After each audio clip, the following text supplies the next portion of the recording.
Now we're going to be talking sleep. Dr. Johnny Bloomfield's joining us. I have to admit, all through my life, I've never been able to do a third late night. As a matter of fact, 2 late nights in a row, and I fall out of kilter with my systems. I just cannot do it. And it's not just with age. All through life, I couldn't do that third late night.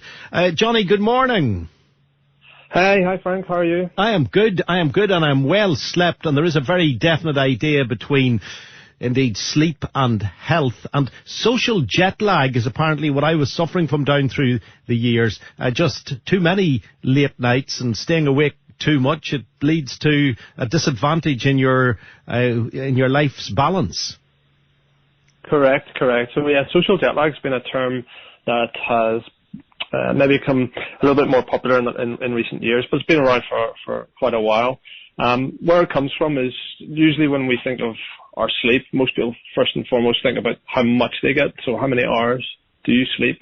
And then if they get beyond that, they might think about the quality of it. So, do I wake up? Do I feel good? Do I function through the day? Do I have daytime fatigue or any sort of tiring symptoms that's limiting what I do during the day? But not many of us actually get to think about the third part of the puzzle, and that's when your sleep occurs. We call it our sleep window. And that's literally where we get this term social jet lag, because our sleep it's governed by 3 clocks. First of all, we have a biological clock.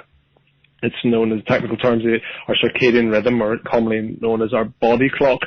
And then, depending where we live on the world, we have a sun clock, so that determines sunrise, sunset, daytime light, and evening darkness and nighttime darkness. And these are the strongest cues that regulate our body clock. There's a term we use called Zeitgebers. It's a German expression for time giving. It's cues that tell us what time of day it is. So quite a lot of us will look at our watch and have an idea, well, it's 3 o'clock or it's 6 o'clock or whatever. These are Zeitgeber, and that's usually determined by daylight. Other ones would be when we eat, so having our meal times, breakfast, lunch, dinner, usually if we keep them regular, that they're good cues for keeping our body clock going. Our body temperature will change throughout the 24 hours, and then physical activities, one of the things I always champion. That's another very strong way of regulating our body clock and all the hormones that enjoy keeping rhythm and routine. And then there's this third clock, Frank, and that is our social clock. This is what we call life. So that's when we have to go to work or when we have to get up for doing whatever we need to do during our day. And it's literally when our biological clock and our social clocks have a mismatch that we, without having to get on a plane and travel to a different sun clock, so staying in the same location, we call this, when they are a mismatch, we call that social jet lag. So it's literally whenever your social clock is not lined up with your body clock. And if you're not getting enough sleep, if you are awake for a long period of time, it can have the same impact on you as, for example, being over the drink-drive limit. You get giddy, you tend to not be able to concentrate, your decision-making is slower. All of those are relevant, aren't they?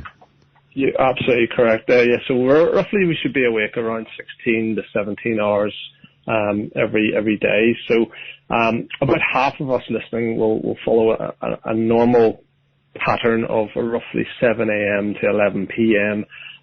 Or thereabouts, 16 hours awake and 7 to 8 hours of sleep.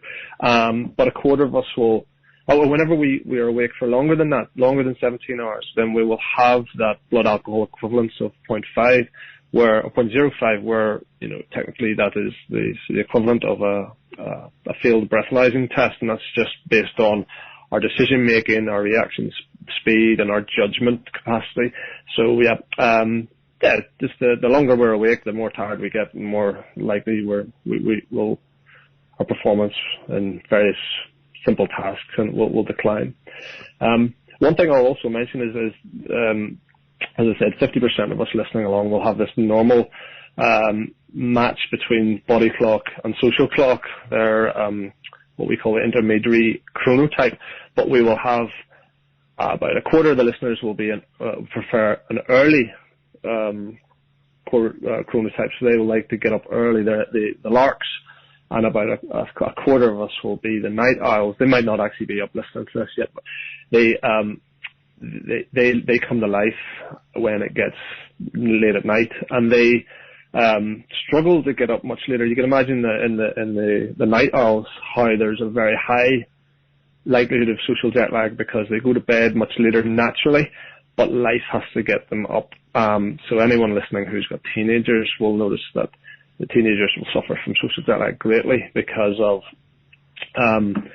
the mismatch between having to get up to go to school and when they actually are naturally ready to go to sleep. And that sleep loss will obviously have an impact in things like appetite, mood, energy, stress management, and that has all those health implications that you've just been mentioning there. I think people can seriously suffer from like depression, or they can develop addictions, they can have metabolic dysfunctions. Our risks of things like heart disease, obesity, and so on go up when we carry too much social jet lag. It is worrying. It's a concern.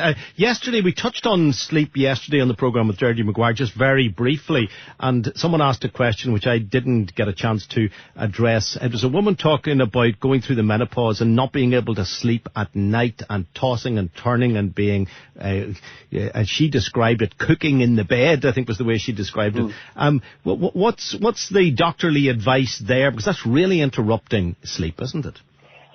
Yeah, so that sounds like symptoms of insomnia. So there's a primary method for coping and dealing with insomnia is a treatment called CBTI now, and that's dealing with the behavioural aspect of sleep and also the thinking and thought processes around sleep. If you're tossing and turning and not being able to sleep in your bed at night, that is going to create a lot of anxiety. Now, the more anxiety you create, the less likely it is you're going to be able to relax and get to sleep. So it's a terrible downward spiral.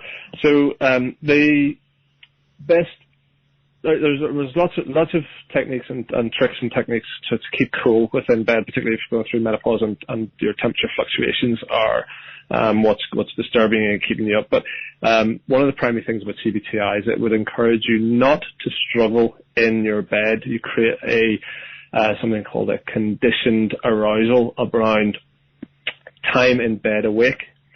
And what we should use the bed for is only really two purposes, and one is sleep and the other one we can't broadcast on the radio, Frank.